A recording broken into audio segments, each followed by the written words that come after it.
예수님께서 부활하신 후 40일 동안 세상에 계셨죠.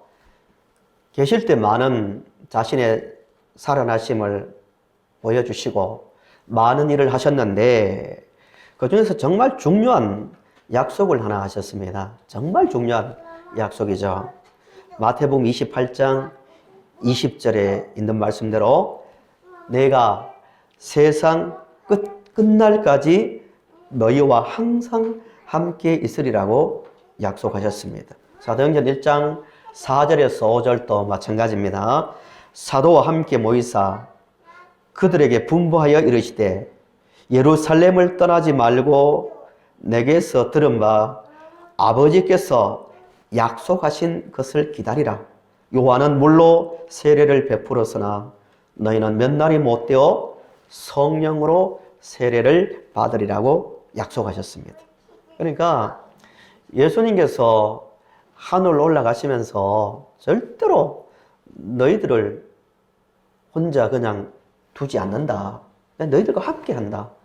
이 약속이 성령으로 오신다는 약속이죠. 그 약속대로 120명의 성도들이 마가의 다락방에 모여 기다릴 때 오순절날 성령이 오셨지요.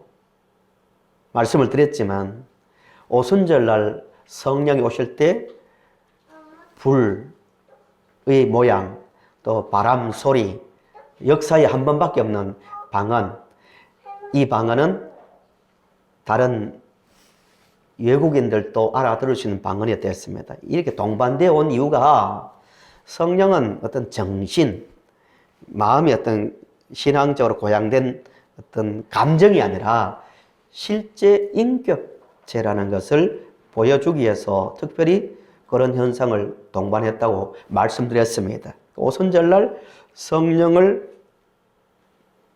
받음으로 우리가 가지고 있는 사도행전이 시작됩니다. 사도행전의 별명이 성령행전이죠. 그 오신, 약속대로 오신 성령이 사람이 오셨는데 사람의 초점을 맞추어서 일어난 일을 기록하면 사도행전, 사도들 중심으로 사도의 초점을 맞춰서 사도행전이라 하고 사도에게 오셔서 활동하신 성령의 초점을 맞추면 성령행전이라 합니다. 그래서 성령께서 사도행전은 오신 성령께서 어떻게 일하시는가를 보여주는 게 이 사도행전이에요. 사도행전의 중요한 특징은 두 가지예요. 하나는 역사서랍니다. 사도행전을 분류할 때 역사서. 성령이 실제로 이 땅에서 활동하신 일을 기록했기 때문에 역사서. 또 하나는 사도행전은 28장까지 있는데 결론이 없다고 말씀드렸습니다. 결론이. 왜 그럴까요? 사도행전을 누가가 의도적으로 기록했는데 의도적으로 결론이 없이 가르치더라 하고 딱 끝냈을까요? 성령은 지금도 주께서 말씀하신 대로 세상 끝날까지 너희들을 절대 버려두지 않는다. 너희들과 함께 한다는 그 약속대로 그 과거에 일어난 특별한 사건이 아니라 오늘도 우리와 함께 활동하고 계신 것을 말하기 위해서 결론이 없이 끝난다고 말씀을 드렸습니다. 그래서 그 성령이 오심으로 부활하신 예수님을 성령께서 가르쳐 주시니까, 보여주시니까 초대교회가 폭발적으로 이제 부흥합니다. 그래서 교회가 생기는 거죠. 신약적 의미에서 교회가 생기고, 복음이 급속도로 확산되니까 유대교인들이 이렇게 두어서는 안 되겠다. 이걸 막아야 된다. 그래서 남녀를, 오늘 8장 시작이 그 내용이죠. 남녀를 가리지 않고 다 잡아다가 옥에 가두고 그 과정에서 스데반이 돌에 맞아 죽었다고 합니다. 가슴 아픈 일이죠. 스데반이 돌에 맞아 죽음으로 이제 뿔뿔이 흩어집니다.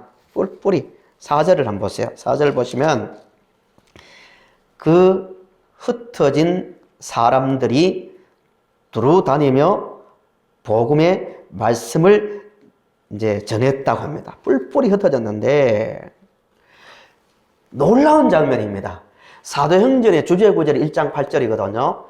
오직 성령이 너희에게 임하시면 너희가 뭘 받는다고요? 권능을 받고 예루살렘과 온 유대와 사마리아와 땅끝까지 이르러 내 증인이 되리라고 하셨는데 그 약속이 성령이 임하고 난 다음에 이제 8장 1절에서 1절부터 이제 이루어지기 시작합니다. 계획대로 사람들이 은혜 받은 성도들이 우리 은혜 받았으니까 복음을 전하자 해서 계획을 가지고 간 게 아니라 흩어진 거예요. 그냥 잡혀서 죽지 않기 위해서 흩어졌는데 그 흩어진 사람 중에 한 사람인 빌립이 사마리아에 복음을 전했다는 거예요. 누가 하는 말이 뭐냐면은 봐라, 우리가 예수를 믿고 복음을 전하는 이 모든 일들은 사람이 주도하는 게 아니다. 봐라, 사마리아에 복음을 전할 생각을 당시의 성도들은 정말 꿈에도 생각하지 않았거든요. 심지어 대표격인 사도의 대표인 베드로도 10장에 가서 고넬료의 그 환상을 통하여, 고넬료에게 보여준 그 환상을 통하여 이방인도 예수와 관련되는가 보다 그때 이해하는 거예요. 사람이 선입견이요 정말 무섭습니다.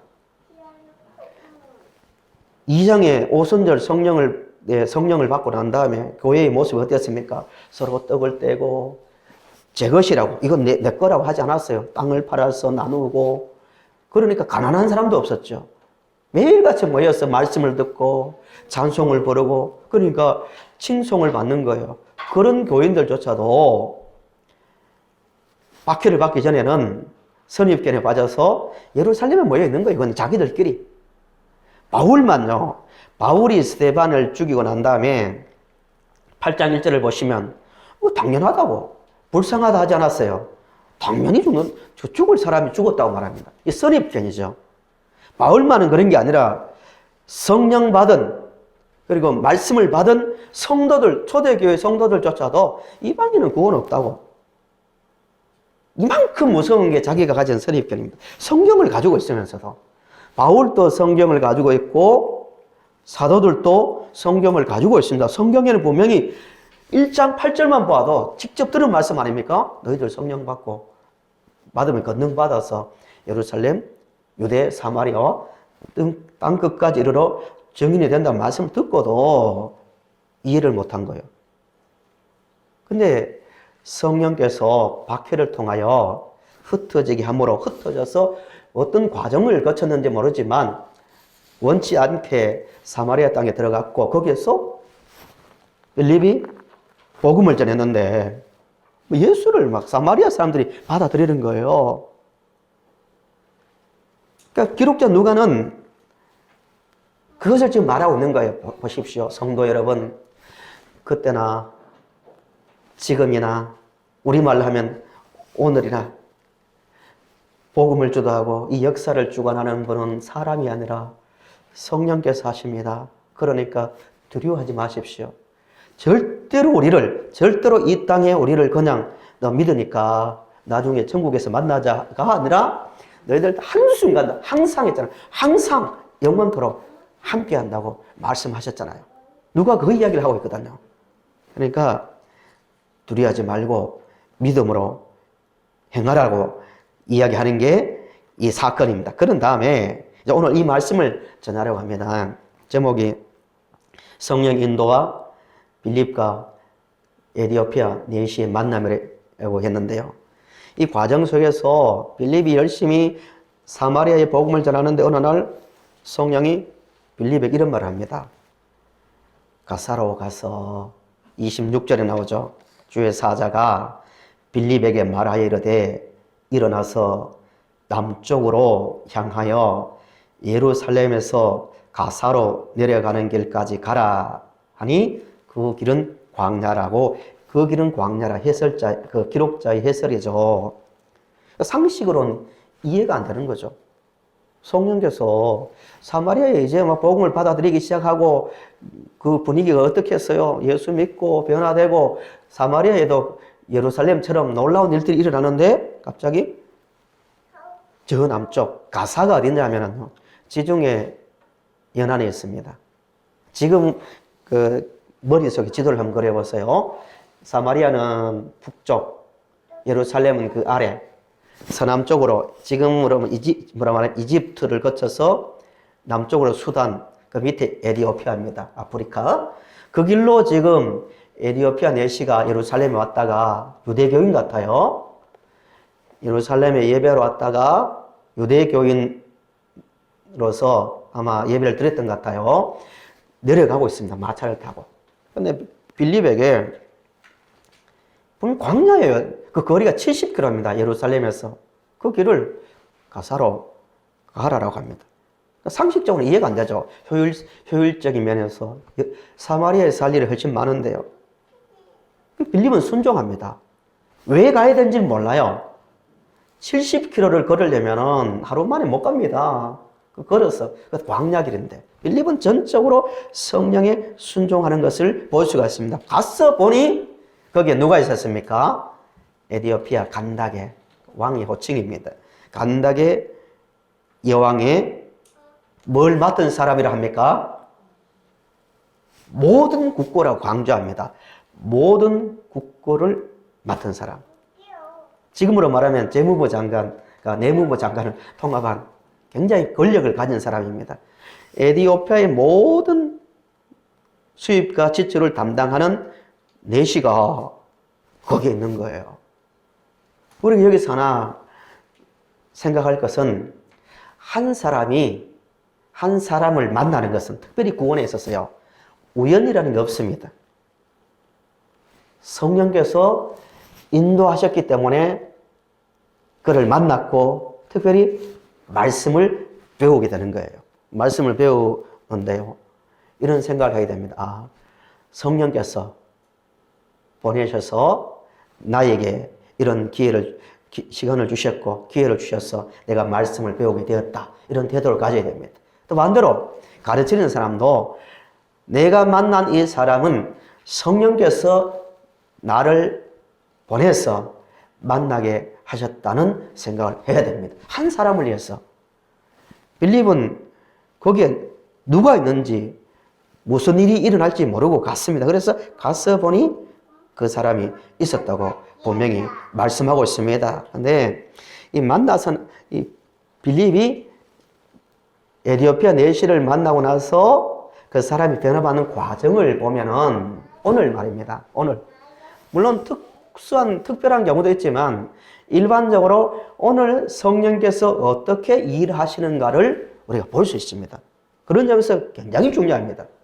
성령께서 막연하게 그냥 성령 하지만 성령은 인격자요. 실제로 우리와 함께 하신 분 아닙니까? 그 성령이 어떻게 한 사람을 구원하고 또 우리와 어떻게 함께 일하고 계시는지를 알 수 있는 중요한 그 내용들이 담겨 있습니다. 간략하게 한번 보시면은 성령께서 빌립이 가서 보니까 가사에 가서 보니까 그 사람이 마차에 타고 있거든요. 그것을 가라 하니까 달려가서 첫 번째 말한 게 뭐냐면은 30절을 보세요. 30절. 30절 보시면 빌립이 달려가서 선지자 누구에 끌려 이사야의 글 읽는 것을 듣고 말하되 읽는 것을 첫 번째 뭐라고 질문합니까? 깨닫느냐? 깨닫느냐? 이 에티오피아 내시가 굉장히 종교에 심취해 있고 열심히 있었던 사람 같아요. 예루살렘까지 에티오피아에서요. 예루살렘까지 예배하러 왔잖아요. 조금 전에 말씀드린 대로 에티오피아는 아프리카 중동부에 있잖아요. 위로 가서 한참 지나서 수단이 있고 수단 지나서 이집트가 있고 그걸 건너서 또 넘어와서 아시아로 넘어와서 예루살렘이 있거든요. 그 먼 길을 와서 또 돌아갑니다. 마차를 타고. 돌아가는데 마차 위에서 두루마리로 되어 있겠죠. 그 당시에 두루마리로 된 이사야서를 읽고 있습니다. 정말 열심히 있는 사람입니다. 그런데 중요한 것은 말씀을 깨닫지 못한다는 거예요. 깨닫느냐 하니까 31절에 지도해 주는 사람이 없어서 그 말씀을 못 깨닫는다고 말합니다. 열심만으로 믿음이 자라진 않습니다. 종교적으로 뭔가 심취한다고 그 자체가 구원도 아니고 그 자체를 그 바른 믿음이라고 말하지 않습니다. 진짜 믿음은 말씀을 통하여 말씀을 하나하나 깨닫고 그 말씀이 나의 것으로 들어올 때, 내면화될 때 그 믿음이 자기 믿음이고 그 믿음이 성경이 인정하는 바른 믿음입니다. 이렇게 열심히잖아요. 마차 위에서 그 당시에 성경 두루마리를 하나 살려면요, 돈 아마 지금으로 말하면 몇백만 원 이상 들었을 거예요. 하나하나 손으로 딱 필사를 하고 보존해야 되니까요. 그 열심히 해요. 자기 돈을 투자하고 또 피곤한 중에도 마차 위에서 성경을 열심히 있었지만 깨닫지 못하는 거예요. 그건 솔직하게 말합니다. 지도해주지 못해서 모르겠다고. 그때 베드로, 4시가 읽은 말씀이 뭐냐면 이사야서인데요. 이게 53장이거든요. 우리 화면을 한번 보십시오. 이사야서 53장을 한번 보세요. 이 사람이 읽은 말씀이에요. 굉장히 구원에 있어서 중요한 말씀이에요. 성도님들은 과연 빌립이 옆에서 질문하면 대답을 할 수 있는지 한번 보세요. 53장 전체는 다 읽지 않고요. 5절부터 8절까지만 제가 한번 읽어볼게요. 읽으시면서 내가 에디오피아 넷이다 생각하고 한번 보십시오. 그가, 중요한 단어는 그입니다. 그가 계속 나오거든요. 그가 찔림은 우리의 허물 때문이요. 그가 상함은 우리의 죄악 때문이라. 그가 징계를 받음으로 우리는 평화를 누리고 그가 채찍에 맞음으로 우리는 나음을 받았도다.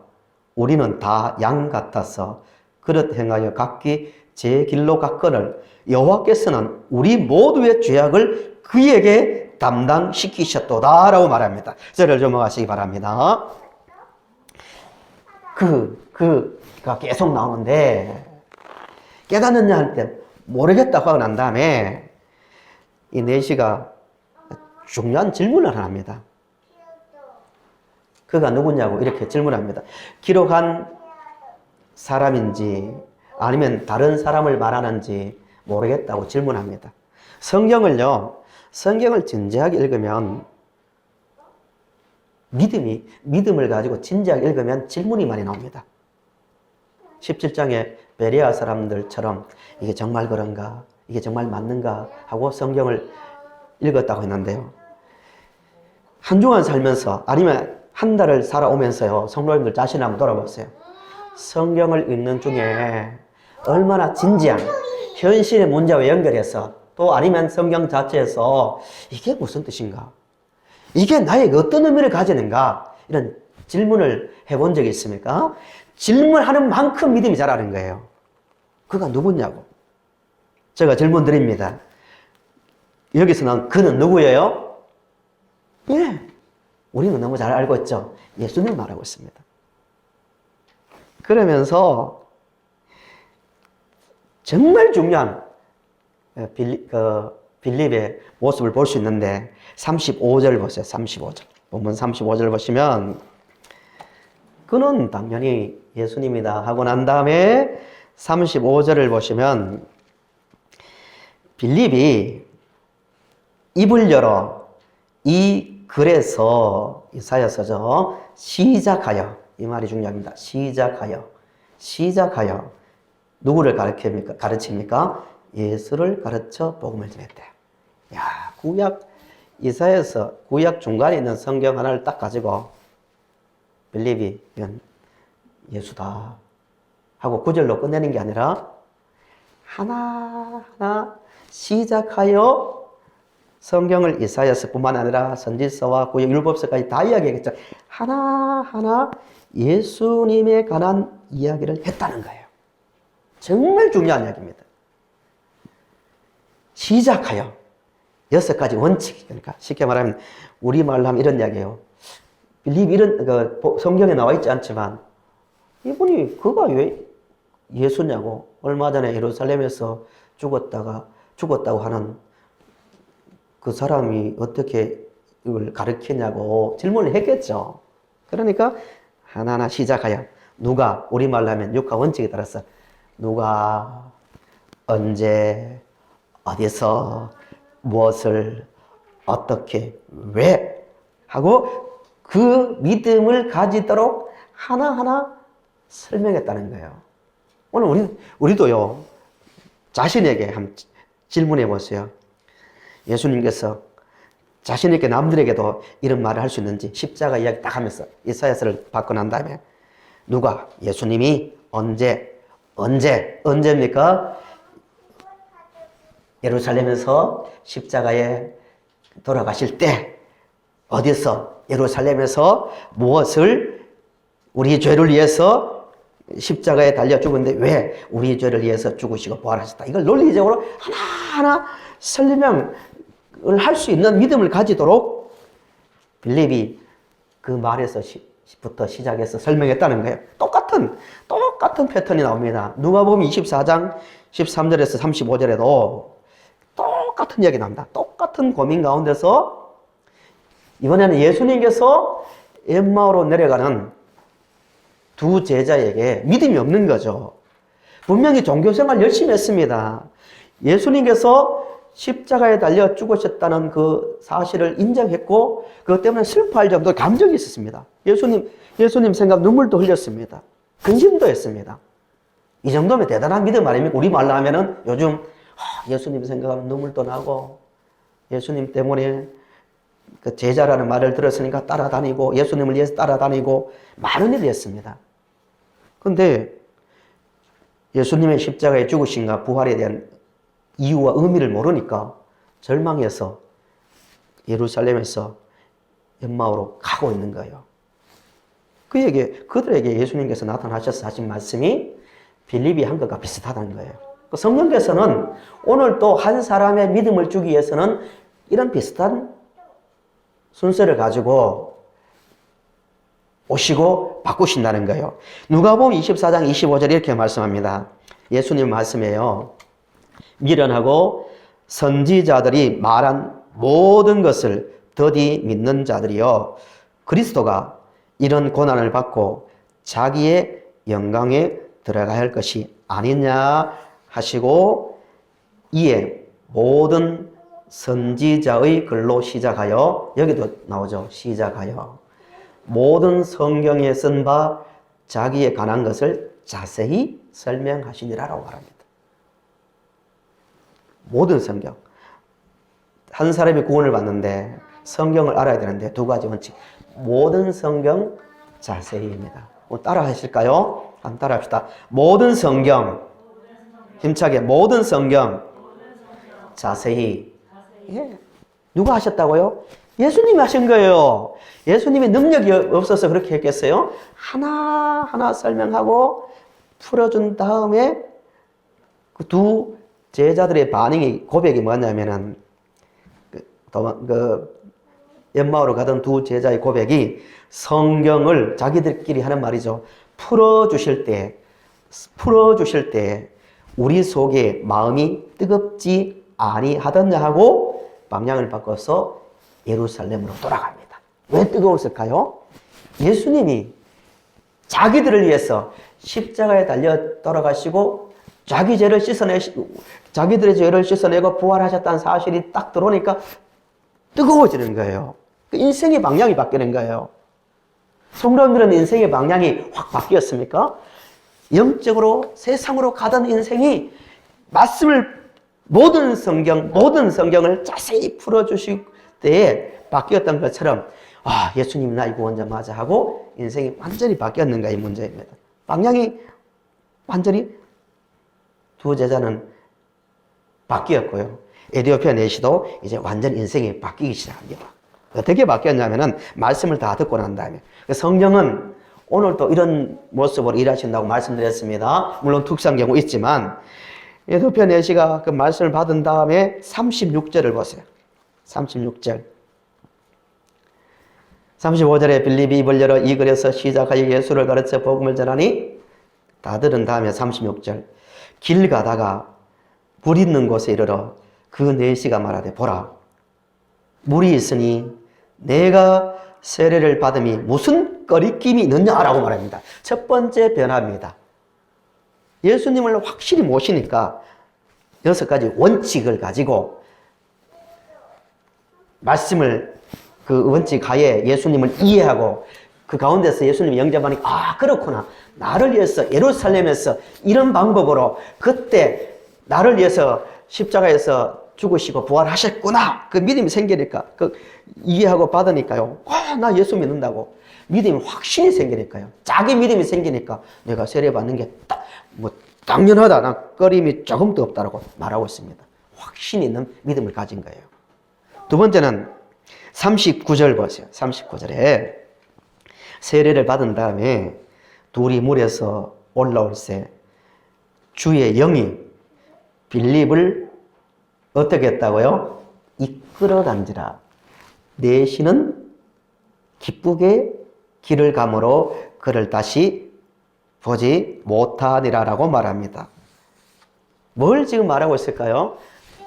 빌립과 내시가 헤어지는데 기쁘게 길을 갔대요. 기쁘게. 보통 같으면은 그렇게 뭐 이 상황에서 기쁘진 않잖아요. 헤어지는데 왜 기뻤을까요? 질문입니다. 왜 그 내시가 그 말씀을 듣고 난 다음에 그렇게 기쁨을 가질 수 있었을까요? 딱 한 가지입니다. 예수를 믿었으니까. 사도행전에서 계속 반복해서 나온 단어가 기뻐했다라고 말해요. 기뻐했다고.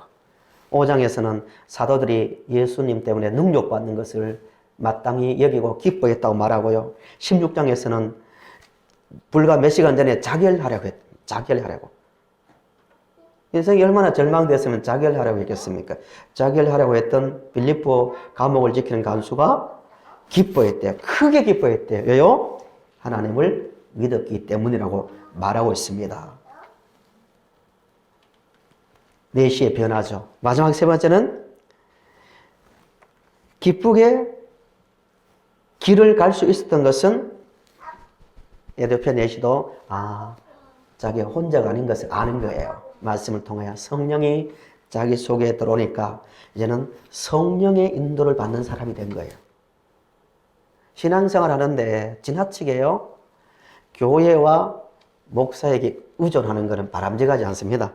그렇다고 오늘부터 저를 멀리하면 안 되겠지만 진짜 성령 세상 끝날까지 너희들과 항상 함께 한다고 했잖아요. 그 말씀을 통해서 성령을 이해하고 마음속에 모셨잖아요. 그러면 지나치게 의존되고 빌립 떠나지 마세요.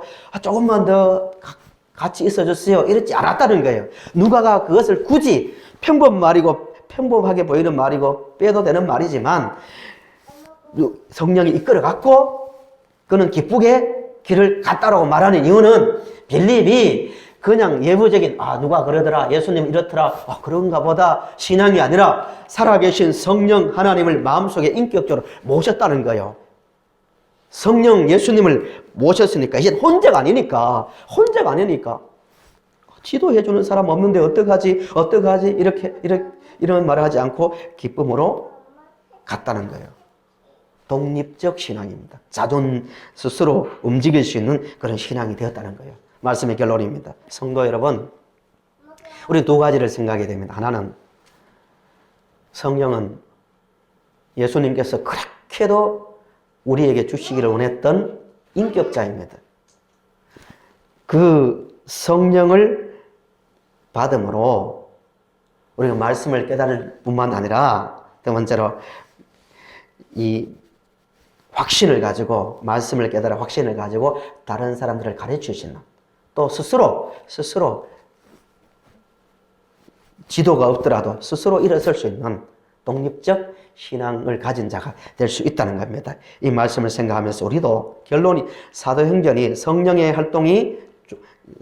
결론이 없는 것은 성령의 활동이 지금도 되기 때문에 결론이 없다고 말씀드렸는데 지금도 활동하시는 성령을 믿고 말씀 가운데서 인도를 받아 우리가 영적 빌립이 되고 또 영적 내시를 만나서 많은 사람들을 이끌고 구원하는 일에 쓰임받는 우리 성도님들이 되시기를 바랍니다.